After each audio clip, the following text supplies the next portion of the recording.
everyone. This is Melissa Psihudakis, and welcome to A Breath Fresh Marketing.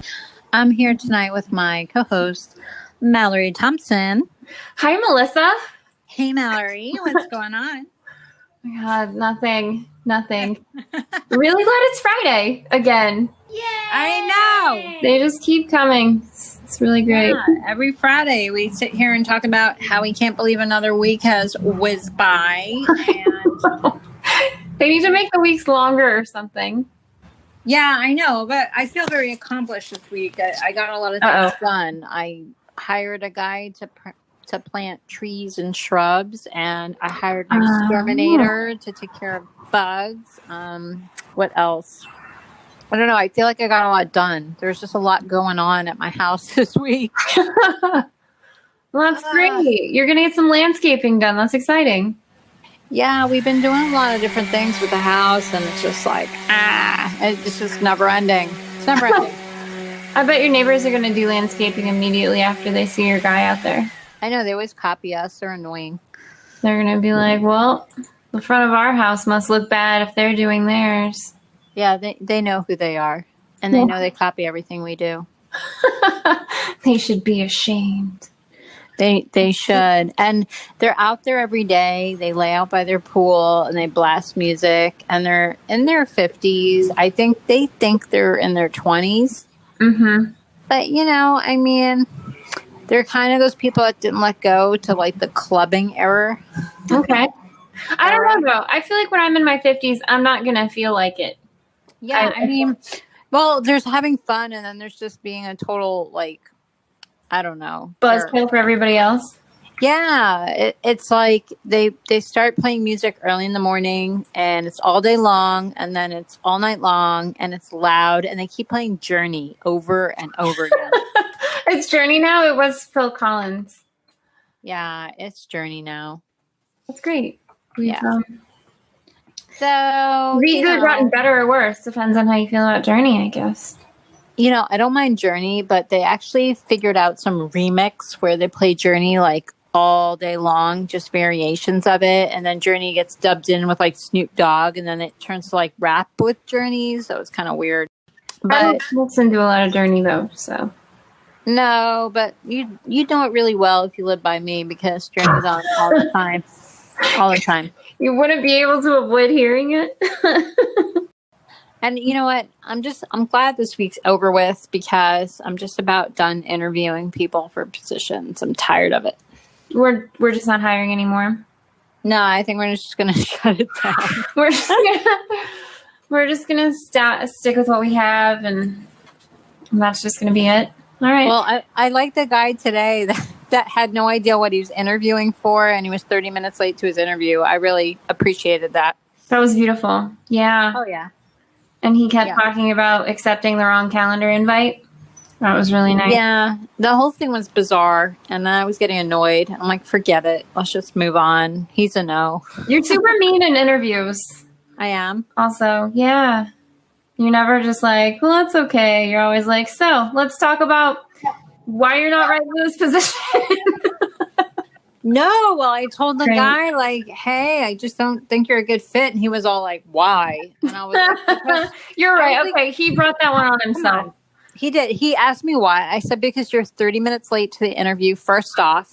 I'm like, and second off, you don't even know what you're interviewing for. So, I mean, how am I supposed to be excited, warm and fuzzy about this whole interview here when you don't know what's going on?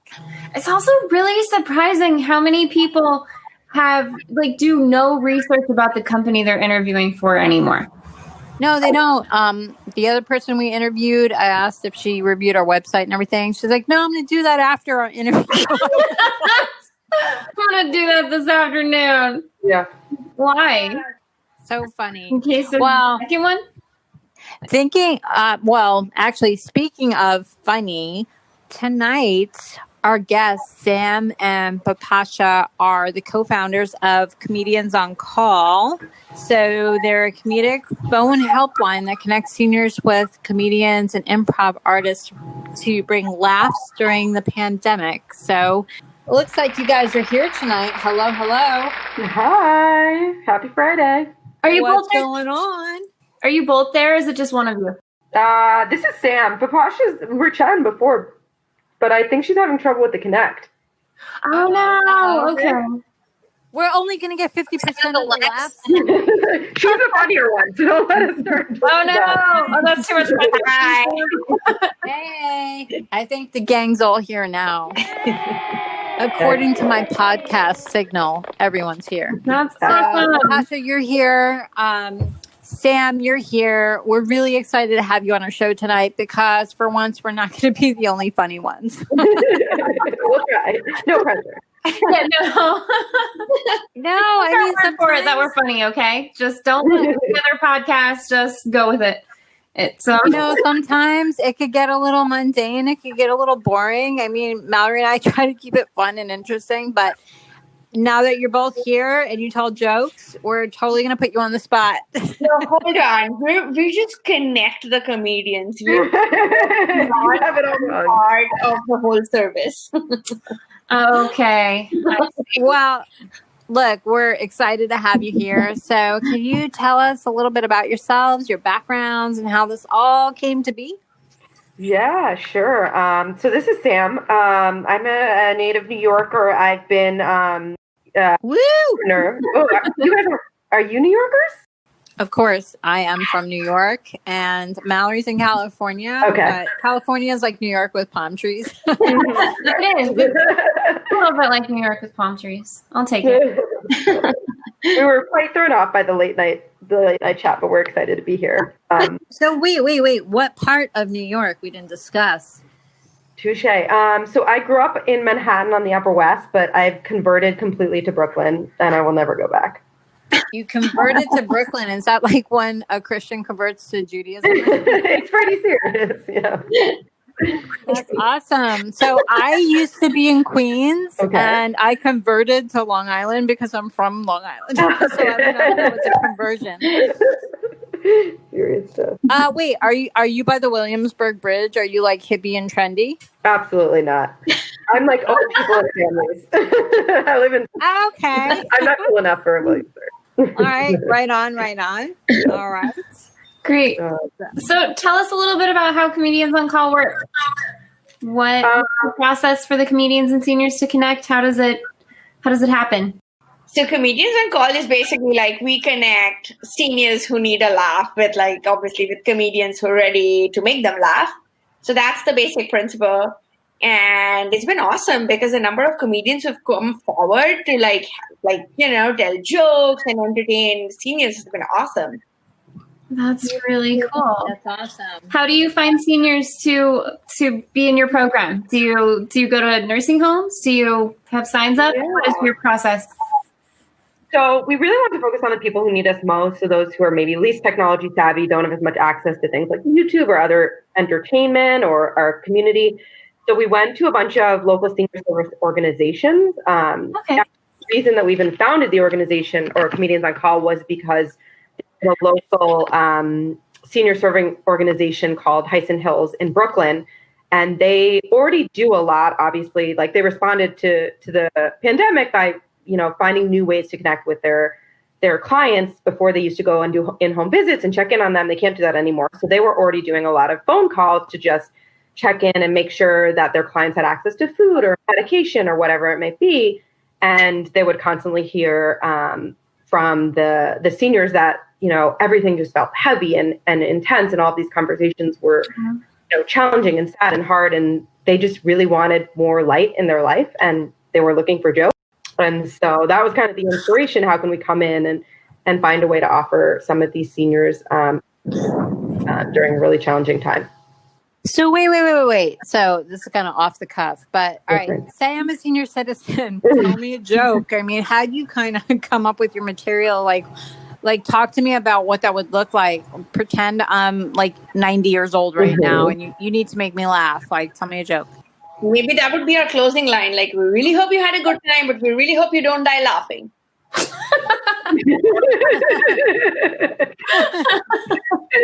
like it.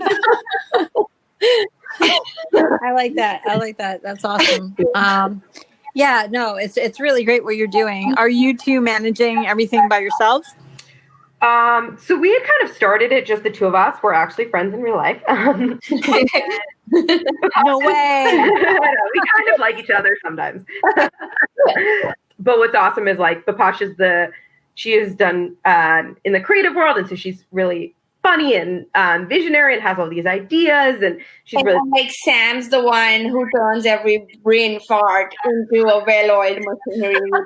So it's been awesome. Like we really offset each other. So yeah, and then we've also had like a whole bunch of people who've come forward and helped us, like, you know, friends who helped us design the whole website, and then we got like a company in Ukraine to do the entire hotline service. Then we've had volunteers like comedians who are like, oh, I really want to be part of it, but I'm not that funny. How can I help you?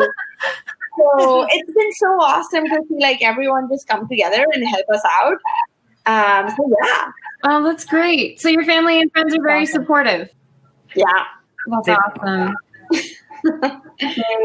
Yeah, that's pretty awesome. So tell us some numbers. How many comedians and seniors have you connected to date?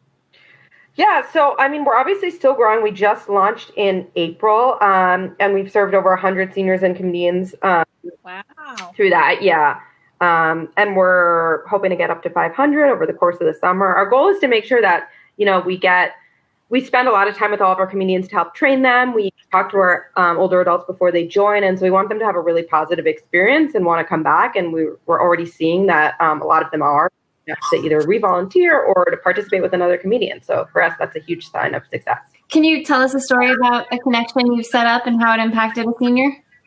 Yeah, like one of our seniors, right? Like he was wheelchair bound, and like we told him, like, hey, we'd love to, like, you know, you said that you wanted to meet with a comedian, and we'd love for you to have this interaction.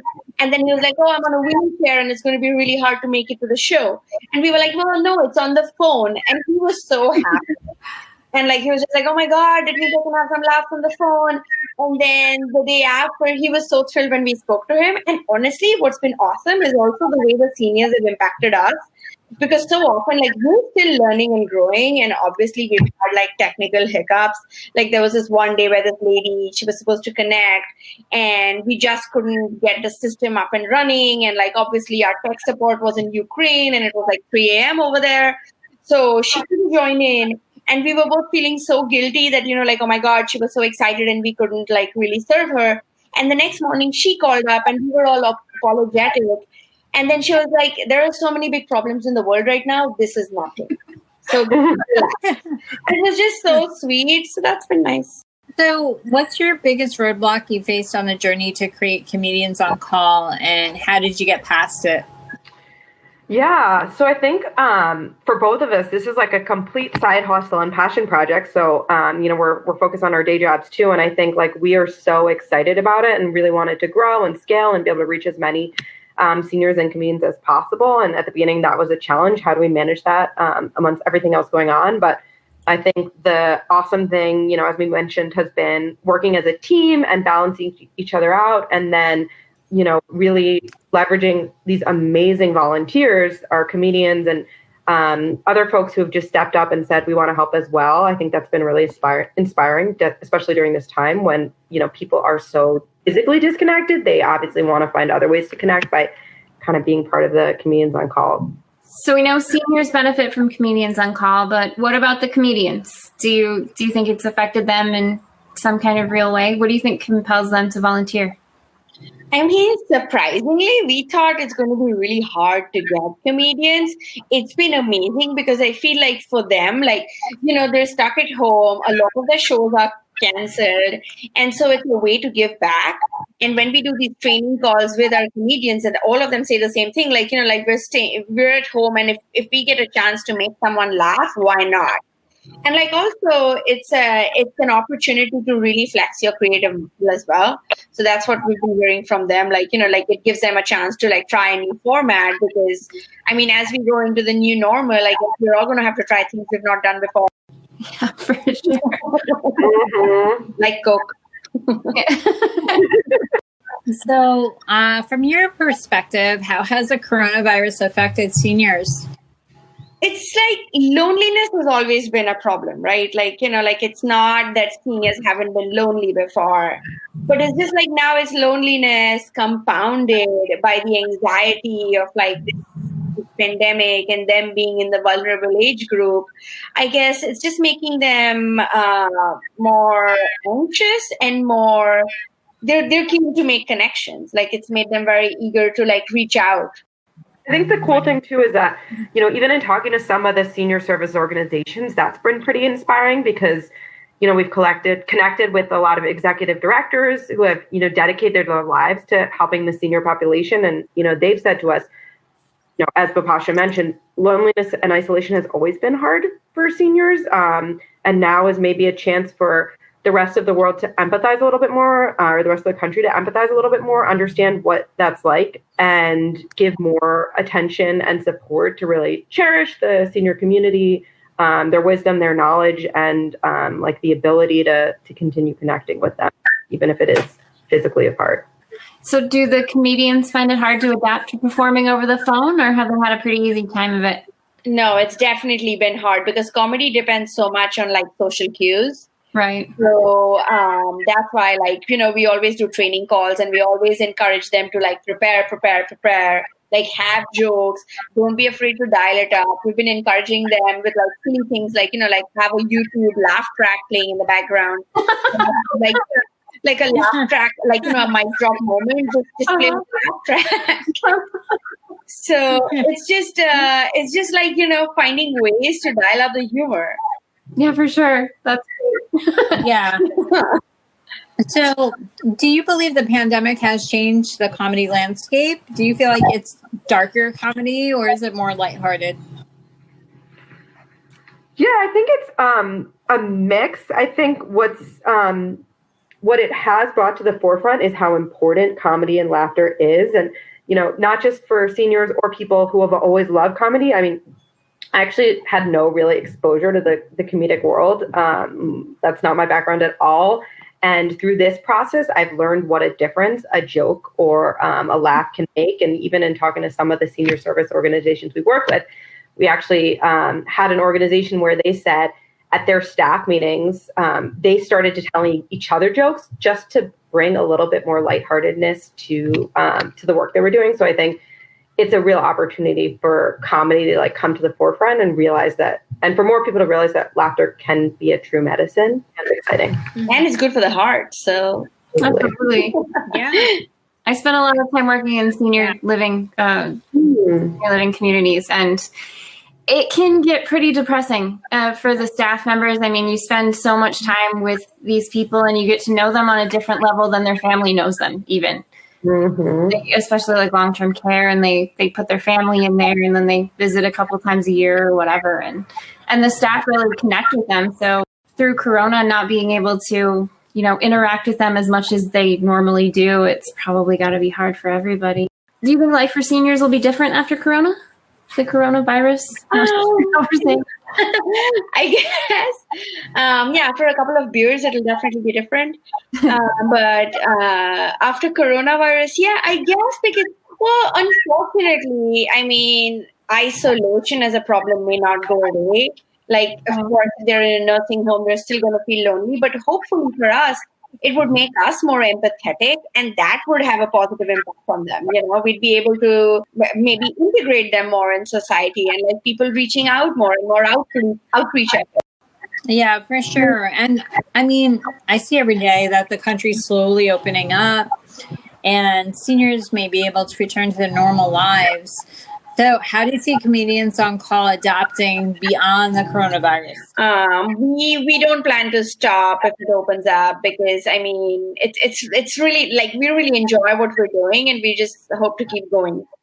Yeah, I think we definitely know we're going to have to adapt, because good leaders and good organizations like recognize change in different environments and different needs, and perhaps the country will open up in such a way that more seniors do have access to, in-person events or things like that. And then that will be an opportunity for us to shift a little bit and make sure we serve them where they're at or meet them where they're at. And, maybe that means bringing in comedians, in person, or changing our format or whatever it may be. But we know there's always going to be a need for connection and laughter for seniors. So we want to continue to help with that. And what is your ultimate goal for Comedians on Call? Would you consider making it into like a full-time business, or? I mean, yeah, we'd always love to have this on the side, like have a registered nonprofit and like, keep going bigger and bigger, and like hope that one day, like, anytime you pick up a phone, you can hear a funny voice on the other end. Because right now we're scared of phones. It would be awesome. So instead of like, fighting with like your phone company, you could like just hear a funny voice. Absolutely. I think everybody wants that, not just seniors. Yeah. I think we would all appreciate that. So how does your family feel about what you're doing? Are they buying into this? Are they supporting you? Yeah, I mean, I think on my end, on both of our ends, they've been really, really supportive and excited that we're doing something that I think means a lot to people. I can say we had an instance at the very beginning when we were still kind of launching the program and doing all sorts of pilots, and we had a last minute issue where a few older adults couldn't participate, and my mom had been really excited about what we were doing, and so she begged me to take their place, and she ended up joining the call and had an awesome time. And so yeah, how excited they were. That's great. So how have you two been keeping yourself sane through quarantine? Is this pretty much it, or have you adapted some quarantine obsessions? I mean, like it's just cooking and fattening our curves, I guess. Yes, I do. I do. Cooking pills, but they call it the COVID-19, right? The 20. So who's your inspiration? Who do you look up to? Who's your mentor? I think honestly the most inspiring thing for us has been the comedic community and all the volunteers that we've had. I mean, we this past week trained over like 30 comedians, and they all came from such diverse backgrounds and had such unique stories, and so many of them are doing this on the side because they love making other people laugh. And so for us, all these volunteers who are willing to give their time and their expertise for something that they care about and are passionate about, that's been truly inspiring, and it definitely motivates us to continue moving forward with Comedians on Call. That's awesome. You guys need to put this on social media. Right on. If you get like permission to record some of those phone calls, it would kill on social media. TikTok, this is like a TikTok video in the making. You need to do a lot of it. We're getting on it. We should have something soon, hopefully. That's great. Yeah, no, it's wonderful. My inspiration is Sam, because she's so on top of her shit. It really inspires me to be that organized. I'm never going to get there, but yeah. You're not obligated to say Bipasha, but no, you are not even going to believe that is literally exactly what I was going to say. I was about to be like, honestly, I'm really inspired by Bipasha because she's so creative and so fun, and she makes this so exciting to work on. And we're totally different, and sometimes that can be hard for sure, but it just feel like I'm a better person and a better partner because I get to work with her. So it blew my mind a little bit that we both had the same thought. So how did you two meet? How did you become We're just friends? like, I don't know, through mutual friends. And then we just hung out a whole bunch. And also like you end up being really good friends in New York when you're two single girls. Mm-hmm. With all the brunches and everything thrown in. Sex in the City. I saw that one. That's what that was about, right? Yeah. I've never been to New York. I don't know. We're waiting for you. So wait. So Sam, you're the one that's in Brooklyn, right? In Brooklyn as well. You're where? Yeah, we're neighbors too. Yeah. Oh, you're both there. That's amazing. How did that happen? I mean, I always lived in the city, but then I bounced around a lot. And then, and now we live like 11 minutes away from each other. Kicked it off by saying that I had abandoned Manhattan for Brooklyn, and my goal is to make sure all my friends do the same. Oh, it's like a cult or something. You're never gonna rest until they all get sucked into Brooklyn. That's great. Maybe I don't know. I've never been to Brooklyn. Yeah. No, Brooklyn's awesome, except when you're driving in Brooklyn, it sucks. I hate driving in Brooklyn. I really hate it. I'm sorry, but I do. Maybe she hates driving in Long Island. You don't know. Yeah, Long Island sucks to drive too. I mean, look, both places are just heavily just crammed. Yeah, I don't know, guys. with Driving in traffic. California is not great either. No. I was gonna say you're Yeah. No. You can't get on the freeway after like 4:30. Yeah, there's just so many people everywhere. Yeah, for sure. All right, so ready? Celebrity crush, male or female, doesn't matter. Who is your celebrity crush? Ryan Gosling. Ryan Reynolds. Ryan Gosling? Seriously? Yeah. He can be a little creepy. He's also pretty good. Double I forgot. Ryan. Yeah, I forgot he was a thing. Right. Ryan Reynolds is pretty cute too. He might be my number Ryan two. Reynolds is great. Yeah. Ryan Reynolds is cute. Oh my god. You both That like was good Ryan. pick. Wait. Let's talk about Ryan Gosling for a second. I must say, The Notebook. you ladies have good taste. I mean, Ryan Gosling, I don't know. Ryan Reynolds, yes. All the Ryan. Judging her. No. I don't know about him as a celebrity crush. Like, I mean, Sam, we're gonna have to talk about that. The Notebook, right? Wasn't he in The Notebook? Yeah. Yeah, okay. Everybody was in love with him at one time. Exactly.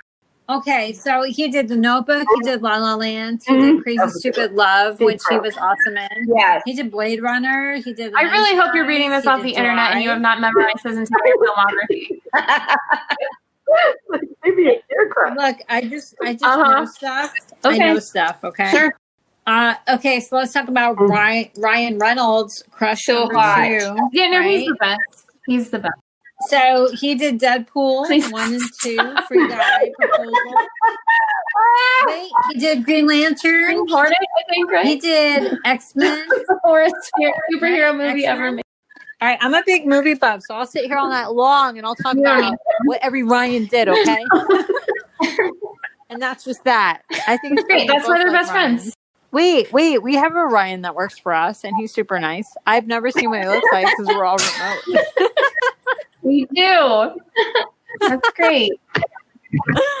So bad. Ryan's like, oh my God, I can't believe these weirdos are talking about me. I hope he's listening. So, all right. Last question, I promise. No, I don't promise. I'm lying. So, all right, let's talk about your social media handles. Let's give a shout out there.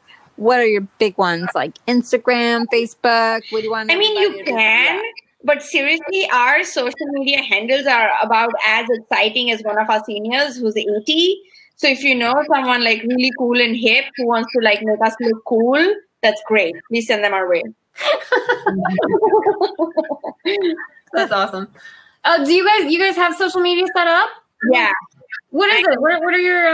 What's your Wow, that was beautiful. What's after your ad sign? What I was trying to say. I'm Bips14 on Instagram, and I'm on Facebook, my own name, and LinkedIn, which is really boring. Oh no, LinkedIn's boring. We don't want LinkedIn boring. Get off our show if you're boring. It's already over. We can't kick them off. Forget it. Too late. It's already happened. Sam, what about you? Oh my gosh, I'm so ashamed to say that I have I'm basically a defunct social media person. Really? Listen. Just do us a favor. Call Web Rocket Media. You have to set up your social media. This is going to be great. Everybody is going to love what you guys are doing. I promise. Yeah, comedians on call. Come on, it's going. It's got to be consistent branding. Come on, you can't have like separate stuff. Like, what is this? Like, oh, she's got hers, I got mine. They're totally different, but we're 10 minutes away from Brooklyn. Like, we just don't know. Come on, we gotta get on the same page. It's hard. We're like old ladies. We go to sleep at like 10. Our social media accounts I suck. know. That's like right now. Did we mention where we're at? Look, I mean, we need to just decide the most important thing here tonight. Is it Ryan Gosling or Ryan Reynolds? I'll jump on the Ryan Reynolds bandwagon. I don't know. It's really hard not to jump on the Ryan Reynolds bandwagon. Yeah. I was at one time in love with Ryan Gosling, though. My husband listens to these and learns so much about me. Last week it was mommy. Like, Melissa asks a question every week, and last week the girl said Brendan Fraser and The Mummy, and I was like, oh my God, me too. Ew, you were Brendan on the podcast, Fraser? Melissa. Ew, really? You were there. Ew, I know, but I'm recapping. Ew. Loved Brendan Fraser and the Mummy. Is it because his name's not Ryan? Is that why? Ryan. Get go with Ryan Gosling or Ryan Reynolds. Not anymore. You need to go with Ryan. It wasn't Antonio Banderas for a while too. Oh, he's good. He's a good like one. Mask of Zorro, Antonio Banderas. All right, so listen, I have a serious question. So, are you both considering this to be like a lifelong business, or do you both have kind of a career in mind? Like, hey, I want to be a doctor. Hey, I want to be a business owner. Like, what's your thought process? I think they already have jobs. I'm in advertising, so I'm on the creative side. So obviously, I want to keep doing that. But like, I guess for both of us, this is something we'd love to have always on the side. That's great. And at some point, we would love for it to be like on autopilot, where like, we're there and we're there to support it, but it almost becomes like a self, like, you have the it. Because even within the elderly, there's like so many personalities and some of them are so funny. So they become like little pods who connect with the others. So like kind of get that community feeling even within them. Okay. Well, look, I'm just saying Ryan Gosling's 39, Ryan's 23. Just throwing it out there. I'm throwing it out there. I'm just letting you know what's important in life is to know who's older. All right. We totally loved having you both on our show tonight. It's great to have people who are doing a really good thing, and what you're doing is really great and fun and positive and happy. And I love that. I really do.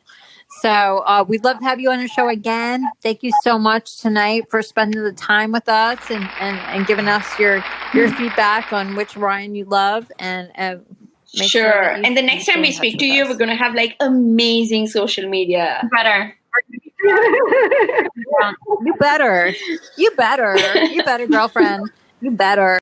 Love having you both on the show, and we'll be in touch. Thank you so much. Keep doing what you do. Make seniors laugh. Thank you. Thanks, Liam. Take care. Bye.